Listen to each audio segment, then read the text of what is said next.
السلام عليكم ورحمة الله وبركاته.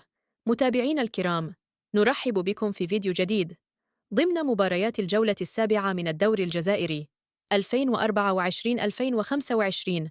قبل أن نبدأ في التفاصيل وموعد المباراة والقنوات الناقلة، ادعمونا بلايك للفيديو والاشتراك في القناة، والصلاة والسلام على النبي المصطفى صلى الله عليه وسلم.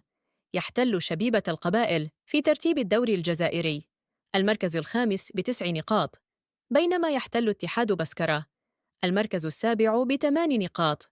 يستضيف اتحاد بسكرة نظيره شبيبة القبائل على ملعب 18 من فبراير يوم الأحد 3 نوفمبر 2024. موعد المباراة سيكون في تمام الساعة 4 عصراً بتوقيت تونس، الجزائر والمغرب، الساعة 5 بتوقيت فرنسا، إسبانيا، إيطاليا، ليبيا، الساعة 6 مساءً بتوقيت مصر، السعودية، العراق، الأردن.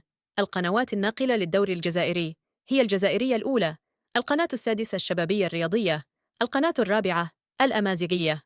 ما هي توقعاتكم لنتيجة المباراة؟ شاركونا آراءكم في التعليقات أسفل الفيديو. قبل أن نودعكم لا تنسوا وضع لايك للفيديو والاشتراك في القناة وتفعيل زر الجرس ليصلكم كل جديدنا. نراكم في الحلقة القادمة. دمتم بخير، والسلام عليكم ورحمة الله.